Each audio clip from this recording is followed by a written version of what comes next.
viver a fé de meu Jesus é nossa esperança aqui. Ele é a rocha e fortaleza, a Deus por isso graças dou. O seu amor é sem igual, concede a fé para vencer, justiça eterna que nos livra e nos concede renascer,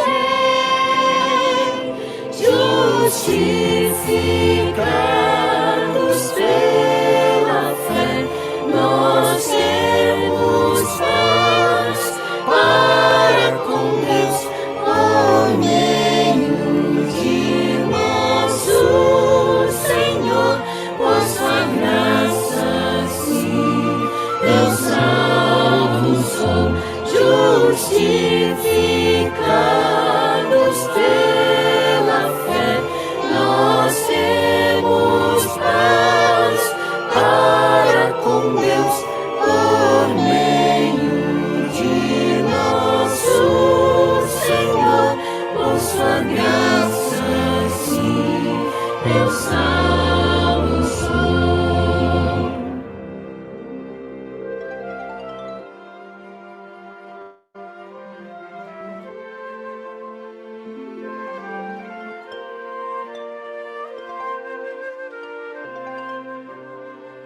Viver a vida de Jesus é a promessa que Ele fez. Ele é a rocha e fortaleza, a Deus por isso graças dou. O seu amor é concede a fé para vencer, justiça eterna que nos livra e nos concede seu poder,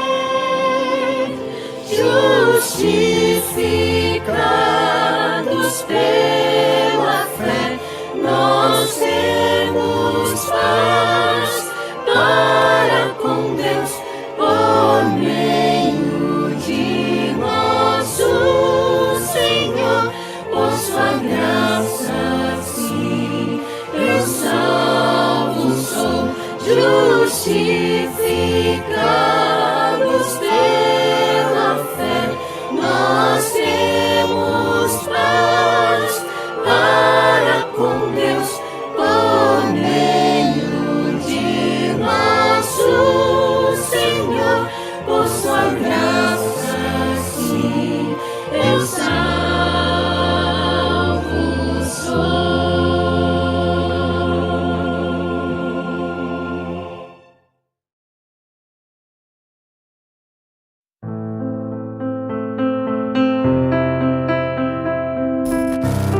Bilhões de dólares gastos com recursos eletrônicos e gráficos nunca iluminarão a Terra com a glória de Deus.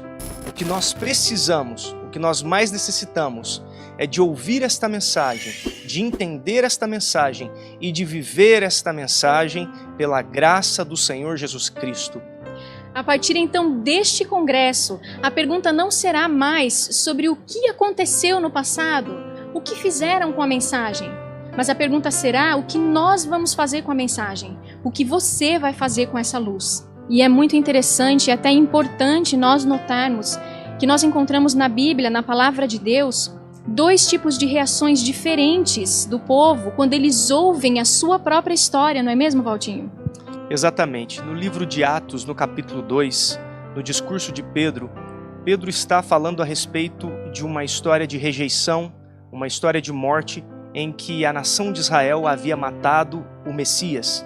Em determinado momento, nesse discurso, nesse sermão, ele fala a respeito do rei Davi e do descendente de Davi, aplicando a Jesus como este descendente e informando aqueles que ali ouviam que este Cristo havia ressuscitado de dentre os mortos e agora estava com o Pai assentado em seu trono. E no capítulo 2, no verso 37, nós lemos o seguinte: ouvindo eles estas coisas, compungiu-se-lhes o coração e perguntaram a Pedro e aos demais apóstolos: que faremos, irmãos? Então no verso 38, Pedro nos dá a resposta: arrependei-vos. No mesmo livro, no capítulo 7 do livro de Atos, nós temos o discurso de Estevão. Estevão ali está retratando toda a história de Israel, desde Abraão, e ele culmina esta história na rejeição do Messias.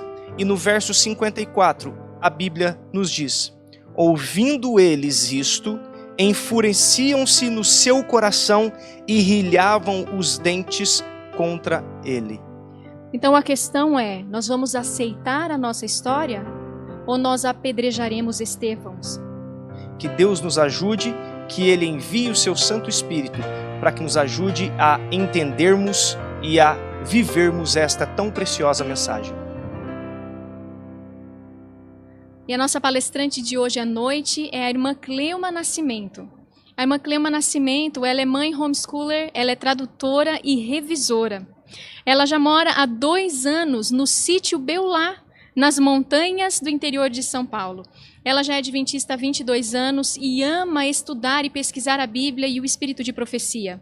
Ela tem um ministério em que ela prepara materiais para homeschooling, para adolescentes homeschoolers, segundo os princípios da verdadeira educação, segundo os princípios do plano A da educação, que nós chamamos de homeschooling, mas é a verdadeira educação. Sempre foi o plano de Deus. Juntamente com a família, ela atendeu ao chamado para pregar a verdade aonde Deus enviar. Deus abençoe. Queridos irmãos, povo do Senhor Deus, a graça e a paz a todos vós. Nós vamos iniciar com uma pergunta. Por que o Senhor nosso Deus enviou os profetas? A resposta é muito simples. Ele enviou os profetas para guiar o seu povo. Deus levantou os profetas para orientar o seu povo em cada época da história. Deus nos deu um profeta para o nosso tempo, para nos explicar os problemas atuais. E nós vamos entender, por meio do estudo de hoje, algo que tem sido muito comum já há algum tempo em nosso meio. Que o profeta do momento nunca é aceito. E é com pesa na alma que vemos que ele não é aceito nem pela igreja a qual ele pertence. Até aqui nós temos estudado a nossa história e como cada personagem se comportou, participou da controvérsia de 1888. E vamos dar continuidade por meio desse estudo que trata sobre a rejeição de Ellen G. White em 1888. Nós vamos ler muitas citações inspiradas porque é o Espírito Santo que deve falar e o homem deve calar. Desde já eu convido a todos a que acompanhemos este relato, esta reflexão, este estudo histórico com espírito de humildade e espírito de oração. Bom, o que Ellen White diz a respeito da reação contra a mensagem de 88 soa quase inacreditável. Será que a incredulidade poderia cobrir os nossos olhos e o nosso coração? Antes de tudo, nós precisamos entender que vários canais de bênção celestial foram bloqueados pela reação negativa para com a mensagem de 1888. Os habitantes do céu já reconhecem aquilo que nós fizemos naquele momento da história. O que foi que nós fizemos? Primeiramente, o Espírito Santo foi insultado. Isso pode soar impossível por várias razões. O Espírito Santo, a terceira pessoa da divindade triuna, pode ser insultada e pode sentir e se preocupar. E pode ser difícil conceber como os adventistas do 7º dia podiam fazer uma coisa como essa. Mas devemos ver o que a mensageira do Senhor tem a dizer, porque o testemunho de Jesus não passa por alto essa realidade. Ellen White disse a esse respeito o seguinte: agora nossa Assembleia aproxima-se do seu encerramento e não tem havido nenhuma abertura para que o Espírito de Deus entre. Agora eu estava dizendo de que vale nos reunirmos aqui e de nossos irmãos ministrantes virem se eles estão aqui somente para impedir o Espírito de Deus de alcançar o povo. Uma outra citação inspirada. Houve, eu sei, uma impressionante cegueira sobre as mentes de muitos em Minneapolis, de modo que não discerniram onde o Espírito de Deus estava e o que constituía a verdadeira experiência cristã. E considerar que esses eram os que tinham a guarda do rebanho de Deus era penoso. Nossos irmãos que têm ocupado posições de liderança na obra e causa de Deus deveriam estar tão intimamente ligados com a fonte de toda a luz que não chamariam a luz trevas e as trevas luz. Meus queridos irmãos, os detalhes dessa história são precisos e são nítidos. Não precisa haver nenhuma confusão em nosso pensamento a esse respeito. O recebimento do Espírito Santo estava condicionado ao recebimento da própria mensagem. E muita atenção agora. Seria impossível receber o dom do Espírito Santo, o dom da chuva serôdia, e não receber a mensagem por meio da qual o dom era concedido. E as boas novas que hoje necessitamos assimilar é a consequência desta verdade, ou seja, e atentemos bem agora, é igualmente impossível receber a mensagem hoje e não receber o dom do Espírito Santo que nela está implícito. Irmãos, se não temos recebido o Espírito Santo no poder da chuva serôdia e do alto clamor, isso é clara evidência de que não recebemos a mensagem que o Senhor nos enviou. O que é importante na compreensão de 1888 não é a atitude negativa de uns poucos indivíduos, uma chamada minoria empedernida, endurecida, mas sim o espírito que controlou o que prevaleceu na Assembleia de 1888 e também posteriormente a essa Assembleia. Foi isso que teve um efeito determinante sobre aquela geração e também tem tido sobre cada geração desde então. Ellen White é clara a respeito dessa influência controladora. Leiamos o que ela diz. Encontrei-me com os irmãos no tabernáculo e senti ser meu dever apresentar um breve histórico da Assembleia e minha experiência em Minneapolis, o roteiro que havia seguido e por que o havia seguido, e claramente declarar o espírito que prevalecia naquela Assembleia. Eu lhes disse da posição difícil em que fui colocada, para, por assim dizer, permanecer sozinha e ser obrigada a reprovar o espírito errado que era um poder controlador nessa reunião. A suspeita e ciúme, as murmurações e a resistência ao Espírito de Deus que lhes apelavam parecia-se mais com o modo por que os reformadores tinham sido tratados. Era a própria ordem em que a igreja metodista tinha tratado a família de meu pai e 8 dentre nós. Declarei que o roteiro que tinham estado seguindo em Minneapolis era crueldade para com o Espírito de Deus. Mais uma citação. Durante a Assembleia de Minneapolis, os irmãos oponentes foram movidos por outro espírito e não sabiam que Deus havia enviado esses jovens para levarem uma mensagem especial a eles, a qual trataram com ridicularia e desprezo, não reconhecendo que as inteligências celestes estavam olhando para eles.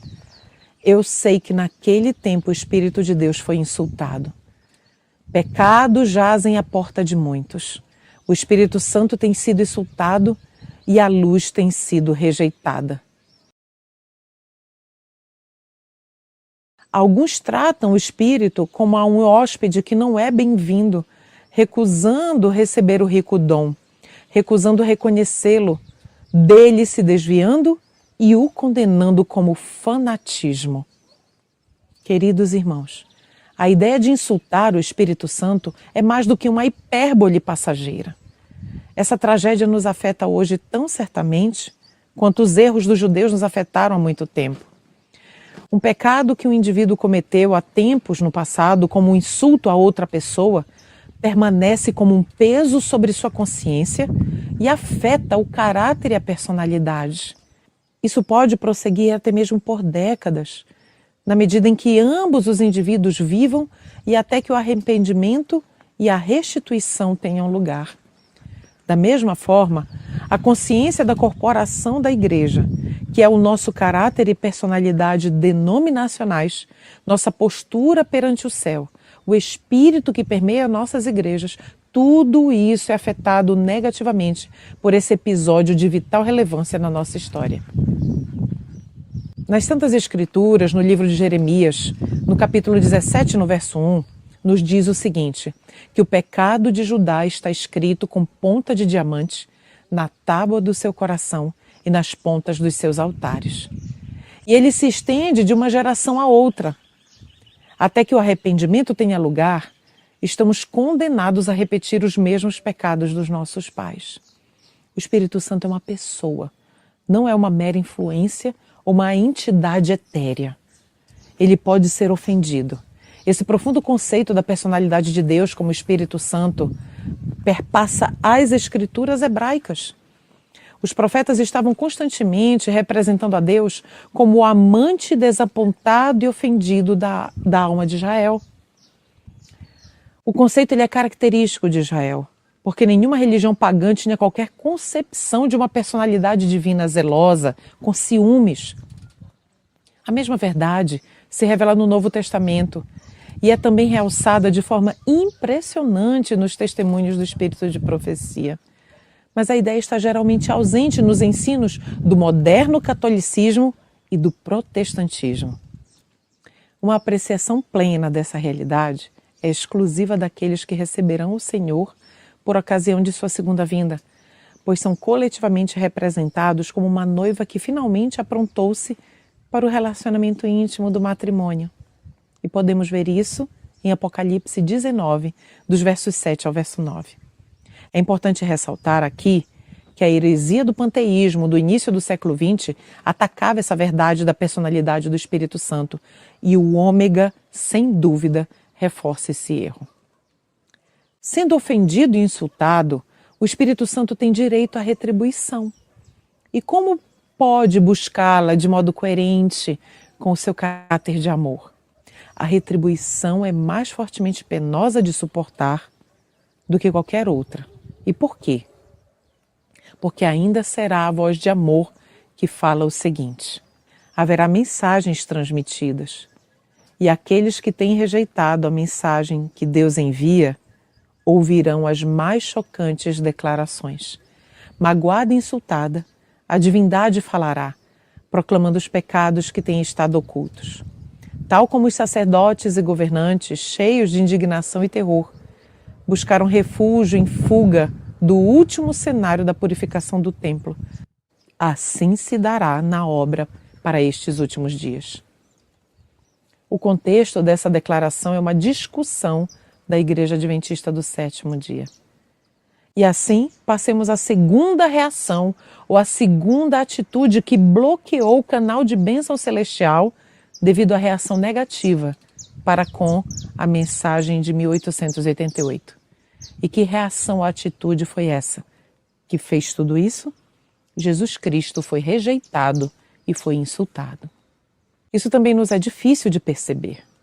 O que aconteceu em nossa história de 1888 parece tão assustador que a história seria inacreditável se não tivesse sido narrada de forma muito clara nos testemunhos. O discernimento da serva do Senhor foi inspirado. O manso e humilde Jesus ainda escolhe mensageiros que são somente homens, que se assemelham a uma raiz de terra seca. Ele condescendeu em identificar-se com os mensageiros de 1888 e foi ofendido e insultado quando as credenciais celestes que ele concedeu a estes mensageiros foram desprezadas. Vamos ver agora alguns relatos a esse respeito. Aqui estava a evidência que todos poderiam discernir, a quem o Senhor reconheceu como seus servos. Esses homens, contra quem tendes falado, têm sido como sinais no mundo, como testemunhas de Deus. Se rejeitais os mensageiros delegados de Cristo, rejeitais a Cristo. Acusar e criticar aqueles a quem Deus está usando é acusar e criticar o Senhor que os enviou. Para muitos, o clamor do coração tem sido: não teremos este homem, Cristo, reinando sobre nós. A verdadeira religião, a única religião do Salvador ressurreto, que advoga a justificação pela fé no Filho de Deus, tem sido desprezada, contra ela se tem falado, tem sido ridicularizada e rejeitada. A mensagem atual é uma mensagem procedente de Deus. Ela traz as credenciais divinas, pois os seus frutos são para a santidade. Esta mensagem, como tem sido apresentada por Jones e Wagner, deveria ir a toda a igreja que alega crer na verdade e conduzir o nosso povo a uma posição mais elevada. Desejamos ver quem tem apresentado ao mundo as credenciais celestes. Mas mesmo em tempos modernos, nosso estimado historiador eclesiástico Spalding, ele desdenha o mensageiro, senão a própria mensagem. E diz o seguinte: ao remontarmos a controvérsia, percebemos que foram os rancores despertados por personalidades, muito mais do que diferenças em crença, que causaram a dificuldade. O partido de Butler, Smith e Morrison cria na teoria da justificação pela fé. O partido de Wagner e Jones cria na prática de boas obras, mas demoravam-se quase exclusivamente sobre a fé como o fator da salvação.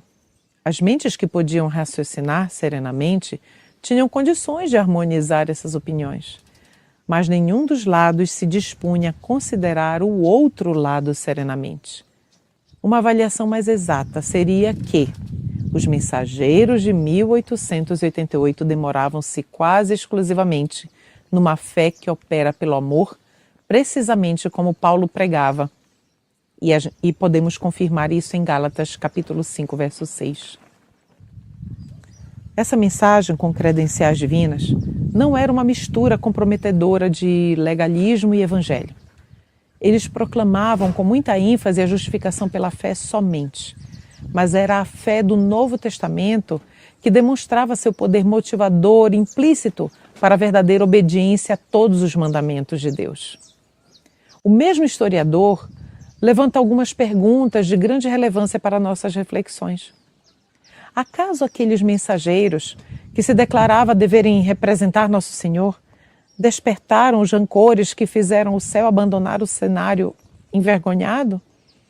Iria o Senhor Deus conceder credenciais celestes a mensageiros que não se dispusessem a raciocinar serenamente? Ellen White certamente nunca poderia reconhecer preciosa luz em não santificados gritos ou irrazoáveis ensinamentos extremistas que nosso autor atribui aos jovens pregadores. Por trás da vergonhosa cena em Minneapolis e das confusas sombras causadas por nossa descrença hoje, permanece a figura que foi a rocha de ofensa e a pedra de tropeço daquela fatídica assembleia. Defrontamos face a face essa realidade nas citações inspiradas a seguir. Leiamos. Homens que professam piedade têm desprezado a Cristo na pessoa de seus mensageiros. Como os judeus, eles rejeitam a mensagem de Deus. Ele não era o Cristo que os judeus haviam esperado. Do mesmo modo, hoje em dia, os mensageiros enviados por Deus não são os que os homens têm esperado. Cristo tem registrado todos os duros, orgulhosos, zombeteiros discursos proferidos contra os seus servos, como sendo contra si próprio. Queridos irmãos, Cristo com frequência tem sido rejeitado, mas o moderno Israel deve vencer pelo menos todas as falhas passadas do antigo Israel. Isso terá lugar, pois estamos vivendo no tempo da purificação do santuário celestial. Essa é uma obra especial do tempo do fim, de vitória, que nunca foi completada no passado. A história de 1888 nos ensina que os antigos judeus terão que deixar espaço ao lado deles para que nos ajoelhemos. Vejamos o que diz a serva do Senhor a esse respeito. Muitos dizem, se eu tivesse somente vivido nos dias de Cristo, não teria torcido suas palavras ou interpretado facilmente as suas instruções. Não o teria rejeitado e crucificado como fizeram os judeus. Mas isso será provado pelo modo como tratais sua mensagem e seus mensageiros hoje. Queridos, a questão de 1888 não foi quanto à ênfase colocar sobre a pregação dessa doutrina com relação às nossas outras doutrinas peculiares. A verdadeira questão era, o que vocês pensam de Cristo? Queridos irmãos, não há como falar de estabelecer um correto relacionamento com Cristo hoje, a menos que defrontemos essa realidade de 1888. Para reforçar nossa confiança de que não precisamos de arrependimento, temos produzido algumas teses de seminário para indagar que lugar o ensino de justificação pela fé tem sido atribuído justamente com as crenças distintivas da Igreja. Gráficos têm sido elaborados contando o número de vezes que as palavras justificação, fé, salvação, salvador e lei têm aparecido em nossos trimensários da escola sabatina, para provar que os adventistas do sétimo dia não têm reduzido a ênfase em salvação mediante Cristo. Poderiam agora os computadores medir nossa fidelidade e provar que a testemunha verdadeira está errada? Se mera verbalização é o critério, o catolicismo romano deve ser o ensino mais cristocêntrico do mundo. Façamos a seguinte pergunta. Enquanto o Filho de Deus continuar a sofrer, devemos lançar sortes em várias pesquisas para ver como dividir suas vestes, que são a doutrina ou crença da justificação pela fé, juntamente com as crenças distintivas da Igreja? Queridos, a justiça de Cristo é vastamente mais do que uma mera repetição verbal. O que se desprezou foi uma íntima reconciliação do coração com Cristo, tal como um noivo sente por sua noiva. Mas verbalização e doutrina fria têm sido substitutos disso. Sermões áridos, que se perdem em pormenores entre justiça imputada e comunicada, justificação e santificação, expiação e propiciação, têm tornado o tema da justificação pela fé entediante para muitos. A mesma dificuldade prevaleceu pouco após 1888. Ellen White discute os esforços daqueles cujos corações se opunham à mensagem. A serva do Senhor diz o seguinte: muitos cometem o erro de tentar definir minuciosamente os finos pontos de distinção entre justificação e santificação. Nas definições desses dois termos, muitas vezes trazem suas próprias ideias e especulações. Por que tentar ser mais minucioso do que a inspiração na questão vital da justificação pela fé? Por que tentar desenvolver cada pormenor como se a salvação da alma dependesse de todos terem exatamente o seu entendimento dessa questão? Podemos chegar a ver como o Cristo vivente e amorável foi insultado em Minneapolis, e não a fria doutrina mal compreendida. Deixamos de confiar naquelas vibrações do coração que eram a atração dele e lançamos desprezo sobre aquele que nos estava atraindo, atribuindo à sua ternura a designação de fanatismo. As lágrimas que começaram a fluir da misteriosa atração da cruz de Cristo extraiu de nós zelosas declarações contra o entusiasmo e o fanatismo. Isso pode ser confirmado no capítulo 2 de Testemunhos para Ministros. Jesus reconhece a nossa natureza humana, pois Ele próprio ainda compartilha dela. Ele é uma pessoa. Ele também conhece o respeito próprio. Ele aproximou-se de nós em 1888.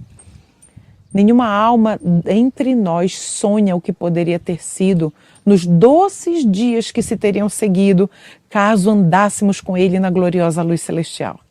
Com frequência falamos de 1844 como um grande desapontamento. Mas em 1888 deu-se o desapontamento de Cristo, porque podemos ler de como ele nos amou. Foi-nos dito na própria Minneapolis: ninguém deve permitir fechar o canal pelo qual a luz da verdade virá ao povo. Tão logo isso seja tentado, o Espírito de Deus será extinguido. Permitir que o amor de Cristo reine nos corações aqui. Quando o Espírito de Deus entrar, o amor tomará o lugar da hesitação, porque Jesus é amor. Se o seu Espírito fosse acariciado aqui, nossa Assembleia seria como uma corrente d'água no deserto. Uma outra citação. Não mais ternos chamados, nenhuma melhor oportunidade poderia ser-lhes dada, a fim de que pudessem realizar o que deveriam ter feito em Minneapolis. Ninguém pode dizer quanto pode ter estado em jogo quando se negligencia a conformação com o chamado do Espírito de Deus. Virá o tempo quando estarão dispostos a fazer qualquer coisa possível a fim de ter uma chance de ouvir o chamado que rejeitaram em Minneapolis. Melhores oportunidades jamais virão.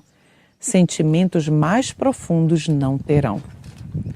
Então, queridos, mais uma vez o testemunho de Ellen White se estende à nossa fé. Mas devemos compreender a realidade. Os corações humanos fizeram pouco caso do terno amor daquele que deu seu sangue por nós.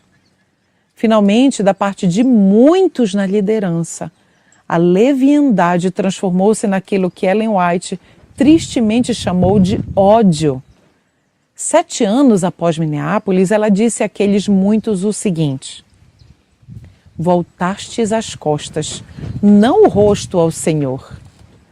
O Espírito de Deus se está apartando de muitos de seu povo. Muitos têm penetrado em caminhos escuros e secretos e alguns nunca retornarão. Não somente têm recusado aceitar a mensagem, mas têm odiado a luz. Estão afrontando o seu Santo Espírito. O céu indignou-se, irmãos. Há uma intimidade de angústia pessoal envolvida aqui, que é peculiar na moderna história religiosa, talvez em todos os tempos. Lembremos dos lamentos profundos de Jeremias e Oséias no passado. Ellen White declarou em Minneapolis: se somente soubesses como Cristo tem considerado a vossa atitude religiosa nessa Assembleia. E 4 anos mais tarde, ela relatou o seguinte: há tristeza no céu quanto à cegueira espiritual de muitos de nossos irmãos. E ainda, irmãos, falando daqueles que resistiram ao Espírito de Deus em Minneapolis, ela declarou: todo o universo celestial testemunhou o tratamento vergonhoso dado a Jesus Cristo, representado pelo Espírito Santo. Tivesse Cristo estado perante eles, teriam-no tratado de modo semelhante àquele que os judeus trataram a Cristo. As cenas que tiveram lugar naquela Assembleia de Minneapolis fizeram o Deus do céu envergonhar-se em chamar aqueles que tomaram parte nelas de seus irmãos. Tudo isso o vigilante celeste anotou e foi escrito no livro de memorial de Deus. Estas são palavras muito tristes para registrar. Mas não podemos ser honestos e recusar encarar a implicação plena dessas palavras. Aquilo que o vigilante celeste anotou deve também estar escrito no nosso livro de memorial. Podemos nos ver naqueles queridos irmãos de um século atrás, porque pela graça de Deus, eu sou. A terceira reação, queridos irmãos, ou atitude que bloqueou o canal de bênção celestial devido à reação negativa para com a mensagem de 88, foi que o ministério de Ellen White foi menosprezado. A atitude da liderança para com o apoio de Ellen White à mensagem de 1888 foi semelhante ao do antigo Israel e Judá, a profetas tais como Elias e Jeremias. Observem os seus comentários francos pouco depois da Assembleia de Minneapolis. Não tenho tido um momento muito fácil desde que deixei a costa do Pacífico. Nossa primeira reunião não foi semelhante a qualquer outra Assembleia da Conferência Geral de que já participei. Meu testemunho foi ignorado e nunca em minha vida fui tratada como na Assembleia de 1888. Irmãos, estais me instando a ir a vossas campais. Devo dizer-vos claramente que as atitudes tomadas contra mim e minha obra desde a Assembleia da Associação Geral de Minneapolis, vossa resistência à luz e as advertências que Deus tem dado por meu intermédio, têm tornado os meus esforços 50 vezes mais difíceis do que teria sido de outro modo. Parece-me que puseste de lado, desde a Assembleia da Associação Geral de Minneapolis, vossa resistência à luz e as advertências que Deus tem dado por meu intermédio, têm tornado os meus esforços 50 vezes mais difíceis do que teria sido de outro modo. Parece-me que puseste de lado a palavra do Senhor como indigna de vossa atenção. Minha experiência desde a Assembleia em Minneapolis não tem sido muito encorajadora. Tenho pedido ao Senhor por sabedoria diariamente e para que não me sinta completamente desanimada, descendo à sepultura de coração partido, como ocorreu com meu marido. Essas não eram palavras de uma mulher dominada pelas emoções, meus queridos. Ela tinha boas razões para os seus sentimentos. Leiamos mais um relato. Relatei na reunião de quinta-feira de manhã, em Ottawa, Kansas, algumas coisas com referência à Assembleia de Minneapolis. Deus me deu alimento no tempo devido para o povo, mas foi recusado por não ter vindo exatamente da maneira que esperavam que viesse. Os pastores Jones e Wagoner apresentaram luz preciosa ao povo, mas o preconceito e descrença, ciúme e ruins suspeitas trancaram a porta dos corações, de modo que nada dessa fonte poderia encontrar entrada em seus corações. Assim como se deu na traição, julgamento e crucifixão de Jesus. Tudo isso tinha passado perante mim, ponto por ponto, e o espírito satânico tomou o controle e moveu-se com poder sobre os corações humanos que haviam se aberto a dúvidas e amargura, ira e ódio. Tudo isso estava prevalecendo naquela Assembleia de Minneapolis. Fui conduzida à casa onde nossos irmãos faziam sua habitação e havia muita conversação e excitação de sentimentos, e alguns comentários penetrantes e supostamente inteligentes e irônicos. Os servos aos quais o Senhor enviara eram ridicularizados e colocados sob uma luz ridícula. O comentário passou por mim e a obra que Deus me havia dado a cumprir era tudo menos lisonjeira. O nome de Willie White era utilizado livremente e ele era ridicularizado e denunciado, e também os nomes dos pastores Jones e Wagoner. Outra citação.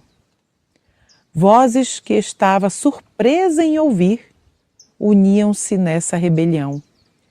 Duras, ousadas e decididas em denunciar a irmã White. E de todos aqueles tão livres e agressivos em suas palavras cruéis, nenhum veio a mim para indagar se aqueles relatórios e suas suposições eram verdadeiros. Após ouvir aquilo tudo, meu coração afundou dentro de mim. Eu nunca havia imaginado que dependência poderíamos depositar naqueles que alegam ser amigos, quando o espírito de Satanás encontra acesso aos seus corações. Pensei na crise futura e sentimentos que nunca poderei transpor em palavras por um breve momento me dominaram. E o irmão entregará à morte o irmão. Não seria justo, queridos, caracterizar a reação íntima de Ellen White a isso como emocional, bem como a de Jones e Wagoner. Mas todos os três eram seres humanos com corações que podiam ser feridos. Todos os três sentiram dor e angústia, como se dera com os antigos profetas. Ellen White, em particular, sentia profundamente as premonições da perseguição final dos santos. Ela, em realidade, empregou a palavra perseguição para descrever a atitude íntima de irmãos dirigentes para com os mensageiros de 1888. Por outro lado, era um enigma aos sinceros irmãos daquela época como ela podia apoiar dois jovens aparentemente defeituosos contra o julgamento calmo e impassível de quase todos os líderes e pastores estabelecidos. Se o equilíbrio se fazia necessário, por que apoiava os aparentemente desequilibrados? Por que comparava a reação dos irmãos contra a mensagem de Jones e Waggoner à reação dos judeus contra Cristo? A oposição de 1888 era composta de pastores bons, sinceros, altruístas e trabalhadores. A preocupação deles com o progresso da igreja era genuína. O temor deles era de que essa bela visão da justiça de Cristo conduzisse ao fanatismo. Mas esse temor calcificou os corações humanos. Parece haver somente uma maneira de entender essa misteriosa reação.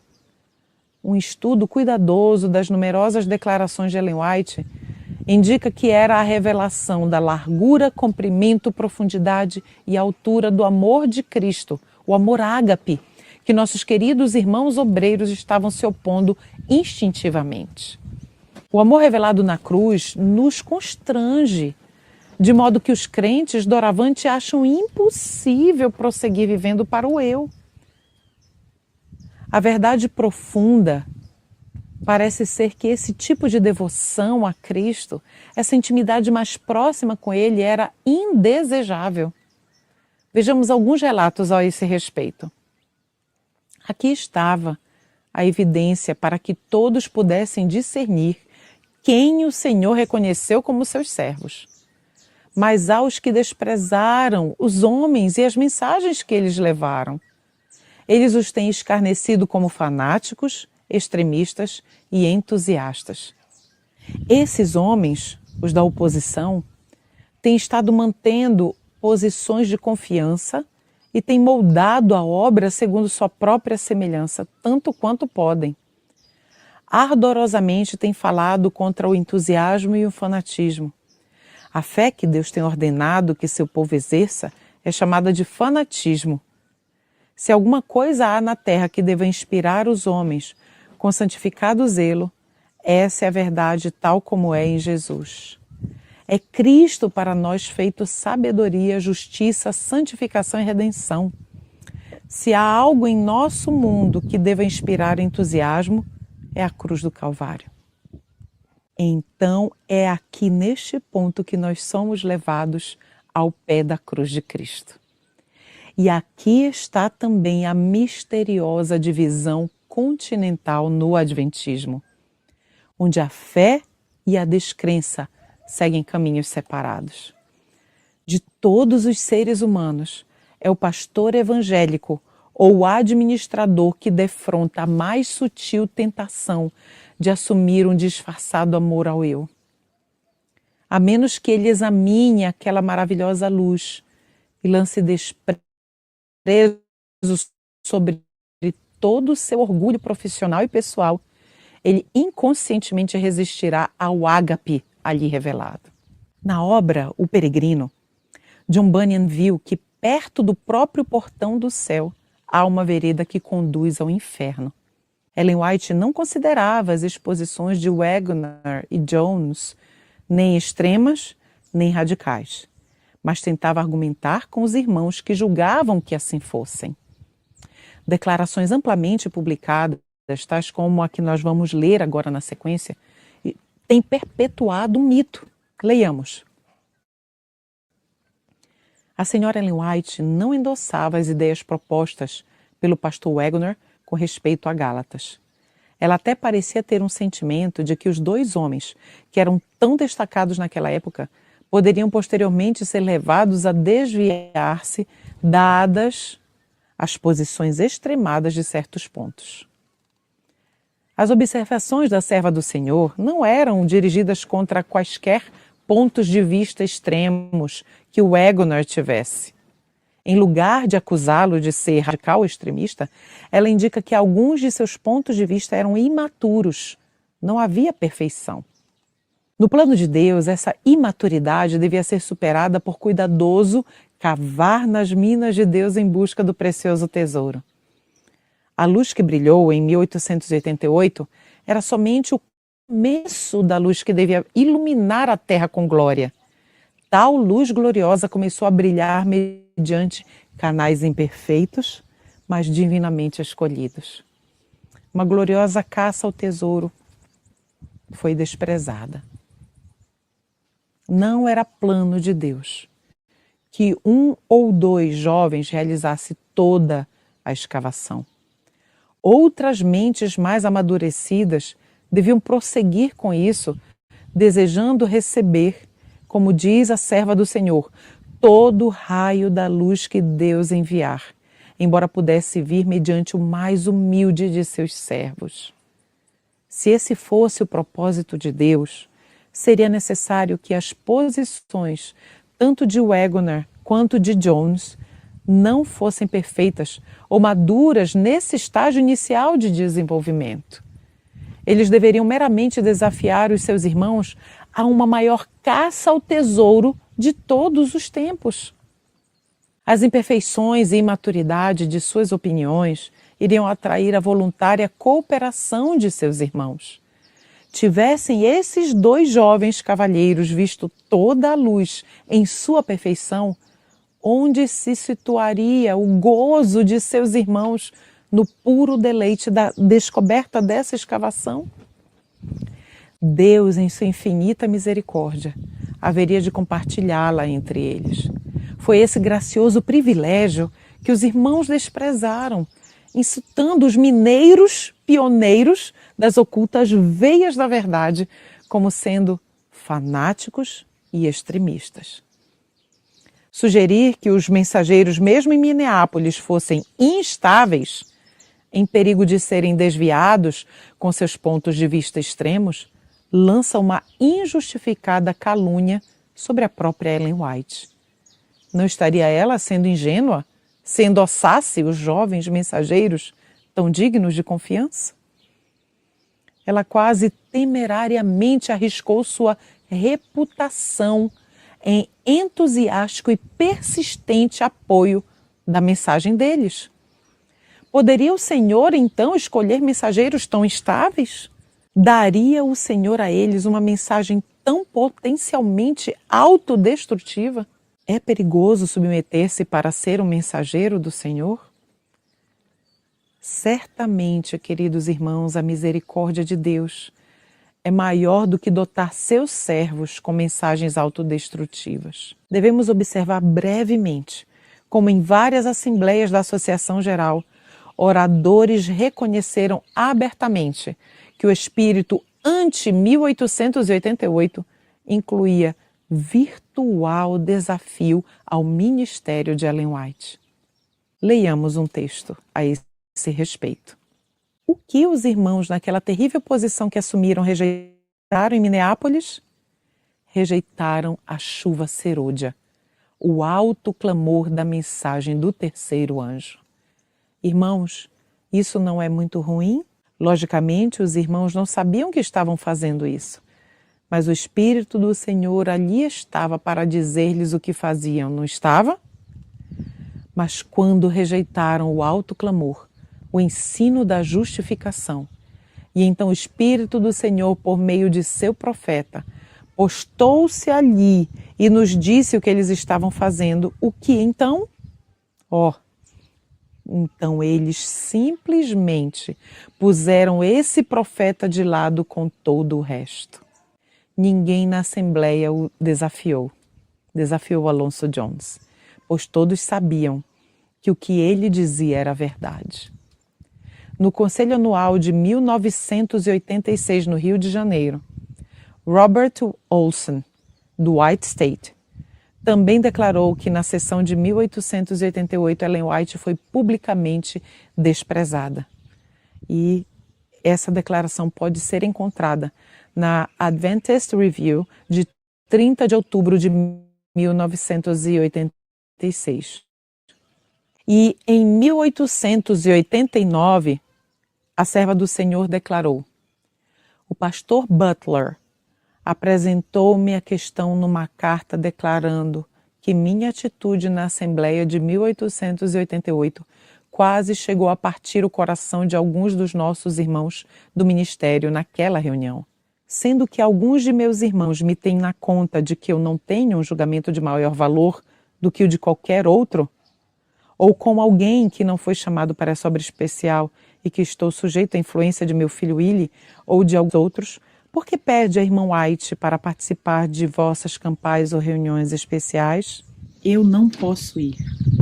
Não poderia ir-lhes bem nenhum. E isso seria somente estar tratando com leviandade as sagradas responsabilidades de que o Senhor me incumbiu. Ter essas palavras distorcidas, mal aplicadas pelos descrentes, é de se esperar e não me surpreende. Mas ter os meus irmãos, que estão familiarizados com a minha missão e com o meu trabalho, tratar levianamente a mensagem que Deus me dá para transmitir, ofende o seu espírito e é para mim desanimador. Meu caminho é vedado pelos meus irmãos. Queridos, é evidente que nem todos os irmãos se opunham desse modo, mas o apoio aberto a ela era bem pouco visível. A humilde mensageira do Senhor reconheceu em Minneapolis o que estava acontecendo. As bênçãos mais abundantes da chuva serôdia fizeram com que ex-amigos mudassem de atitude de positivo para negativo. Deus não me ergueu para atravessar a planície a fim de falar-vos enquanto vos assentais aqui para questionar a sua mensagem e indagar se a irmã White é a mesma que costumava ser outrora. Depois reconhecestes que a irmã White está certa, mas de algum modo isso mudou agora e a irmã White está diferente, exatamente a semelhança da nação judaica. E, irmãos, em 1893 ela disse o seguinte: o ofício de um mensageiro a quem Deus escolheu enviar com reprovações e advertências é estranhamente mal interpretado nos dias de hoje. E assim nós prosseguimos para a quarta atitude que bloqueou o canal de bênção celestial devido à reação negativa para com a mensagem de 1888, que foi o exílio de Ellen White para a Austrália. Tão determinada foi a oposição após 1888 a Ellen White, que a Associação Geral virtualmente a exilou para a Austrália. Conquanto seja verdade que o Senhor reverteu sua estada lá para o bem de sua causa naquele continente, nunca foi vontade de que ela fosse naquela época. Nunca foi da vontade do Senhor de que naquele momento ela fosse. Ela declara que o Senhor desejava que o trio inspirado ficasse junto na América e combatesse a batalha até a vitória. Seus próprios escritos indicam que os irmãos dirigentes desejavam que tanto Ellen White como Wagoner ficassem fora do caminho. É bem sabido que a senhora Ellen White foi somente porque a Associação Geral designou que ela fosse. E em 1896, ela escreveu com muita franqueza ao presidente da Associação Geral. Leiamos. O Senhor não estava dirigindo nossa saída da América. Ele não revelou que era sua vontade que eu devesse deixar Battle Creek. O Senhor não planejou isso, mas permitiu que agissem segundo a sua própria imaginação. O Senhor desejava que Willie White, sua mãe e seus obreiros permanecessem na América. Nós éramos necessários no centro da e tivesse vossa percepção espiritual discernido a verdadeira situação, nunca terias consentido com as medidas tomadas. Mas o Senhor leu os corações de todos. Havia tão grande vontade para que partíssemos que o Senhor permitiu que esse evento tivesse lugar. Aqueles que estavam cansados dos testemunhos dados foram deixados sem as pessoas que os transmitiam. Nossa separação de Battle Creek foi para deixar os homens cumprirem sua própria vontade e maneira, que julgavam superior à maneira do Senhor. O resultado está perante vós. Tivessem permanecido do lado certo, tal decisão não teria sido tomada naquele tempo. O Senhor teria trabalhado pela Austrália por outros meios, e uma forte influência teria sido mantida em Battle Creek, o grande coração da obra. Lá teríamos permanecido ombro a ombro, criando uma atmosfera saudável a ser sentida em todas as nossas associações. Não foi o Senhor quem planejou essa questão. Não pude obter um raio de luz quanto a deixar a América. Mas quando o Senhor apresentou-me essa questão tal como realmente era, não abri os lábios para ninguém, porque eu sabia que ninguém discerniria a questão em todas as suas implicações. Quando partimos, alívio foi sentido por muitos, mas não tanto por ti mesmo. E o Senhor não se agradou disso, pois ele havia nos colocado junto às rodas do maquinismo de Battle Creek. Esta é a razão de te estar escrevendo. O pastor Olsen não teve a percepção, a coragem, a força para levar as responsabilidades. Nem houve qualquer outro homem preparado para cumprir a obra que o Senhor se tinha proposto que deveríamos fazer. Eu te escrevo, pastor Olsen, dizendo-te que era desejo de Deus que permanecêssemos lado a lado, para que eu te aconselhasse, te instruísse e para que agíssemos em conformidade. Não estavas discernindo, não estiveste disposto a ter a forte experiência e conhecimento que não deriva da fonte humana removida de ti, e assim revelaste que os caminhos do Senhor foram mal calculados e passados por alto. Este conselho não foi considerado uma necessidade. Que o povo de Battle Creek sentisse que poderia nos deixar partir no momento que o fizemos foi o resultado de planejamento humano e não do Senhor. O Senhor determinou que devêssemos estar próximos das casas publicadoras, que devêssemos ter fácil acesso a essas instituições para que pudéssemos juntos nos aconselhar. Oh, quão terrível é tratar o Senhor com dissimulação e negligência, zombar de seu conselho com orgulho devido à sabedoria do homem parecer tão superior. Meus caros irmãos, aqueles que dizem que a mensagem de 1888 foi aceita pela liderança da igreja podem interpretar os anos de Ellen White na Austrália como cooperação com o Espírito Santo. É verdade que lhe era impossível escrever boas cartas para a terra natal, mas privar a América do Norte de seu ministério pessoal nessa ocasião crítica confirmou em grande medida a final derrota do começo da mensagem do alto clamor.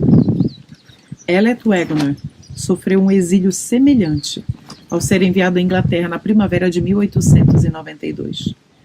Há evidência também de que não foi puro zelo missionário que o enviou. Naquelas alturas, Ellen White já se tinha ido.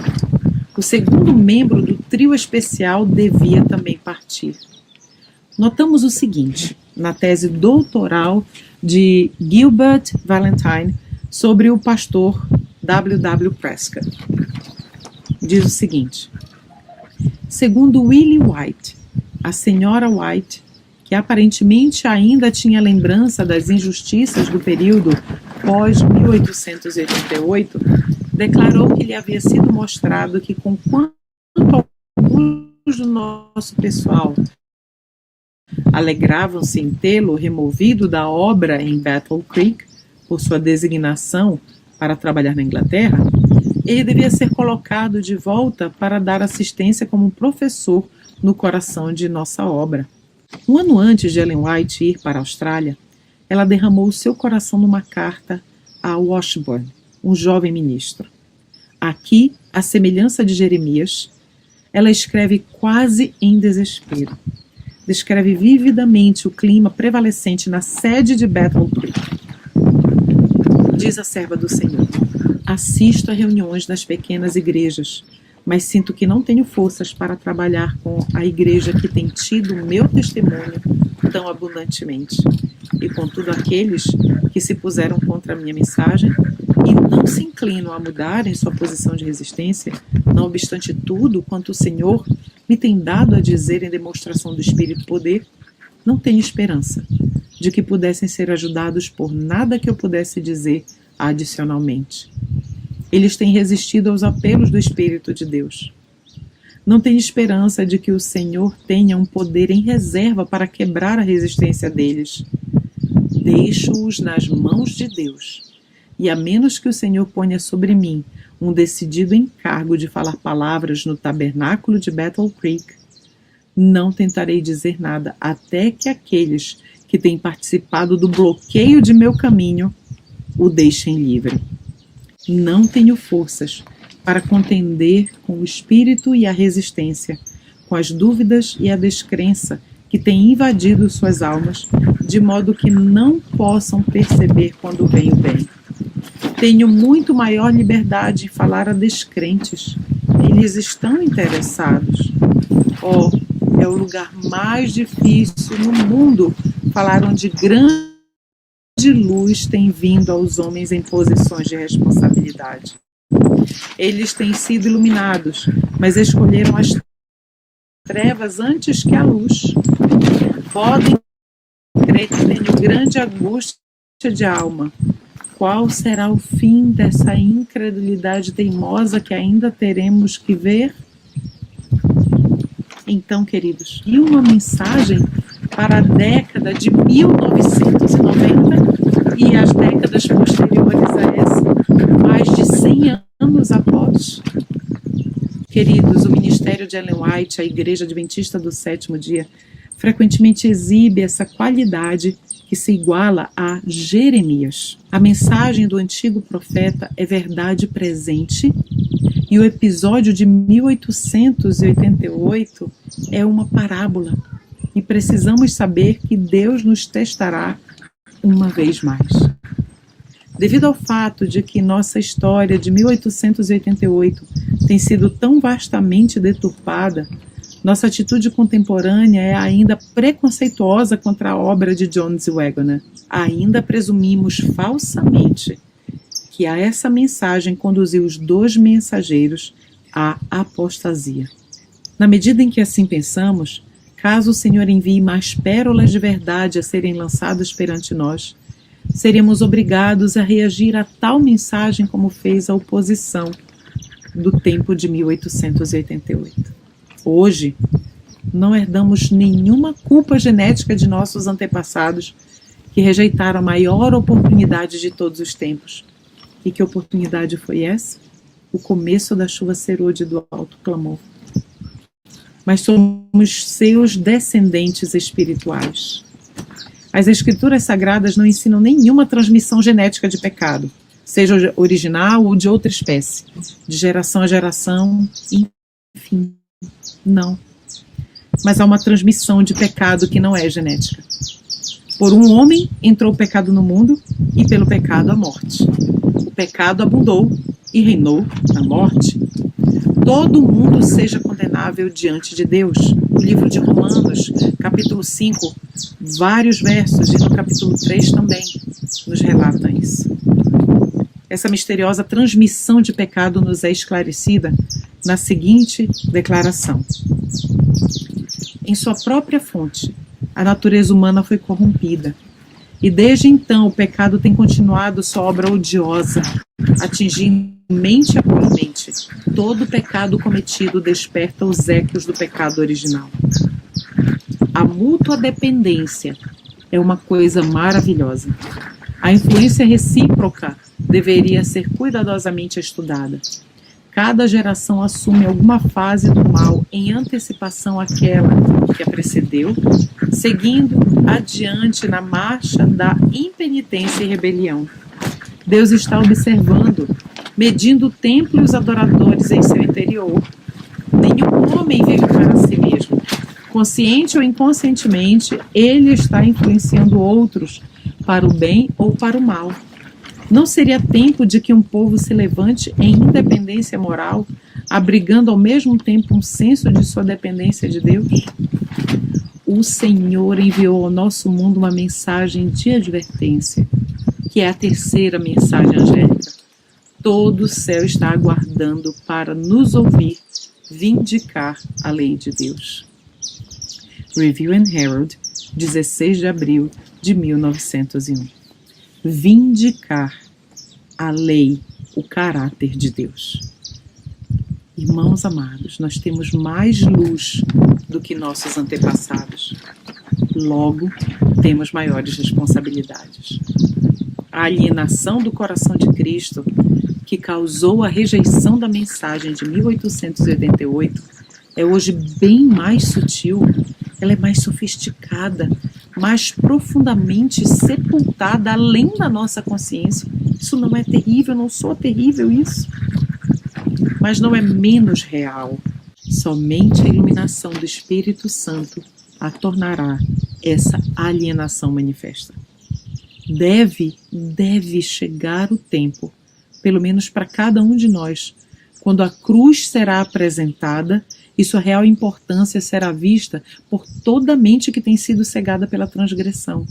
O Desejado de Todas as Nações, na página 58, nos diz o seguinte: ante a visão do Calvário, com sua misteriosa vítima, achar-se-ão condenados os pecadores.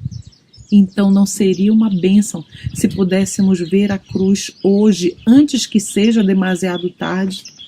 Meus irmãos, o Espírito Santo capacita o crente sincero a ver-se refletido nos personagens bíblicos de tempos atrás.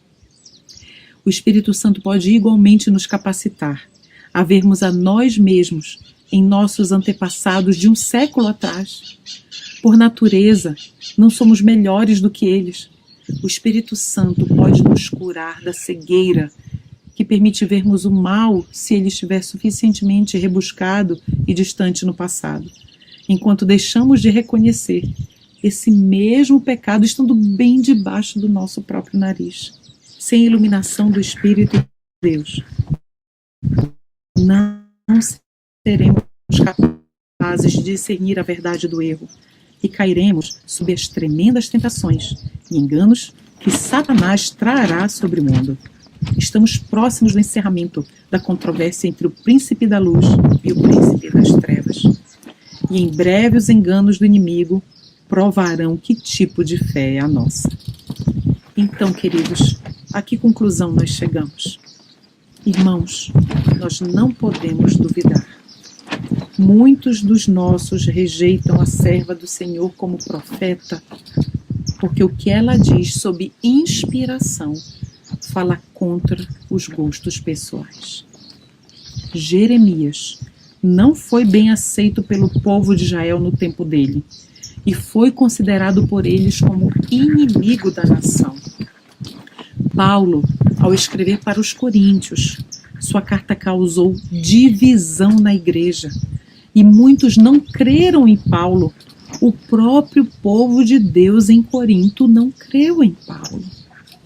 O profeta do momento nunca foi aceito, porque ele fala do momento atual que estamos vivendo.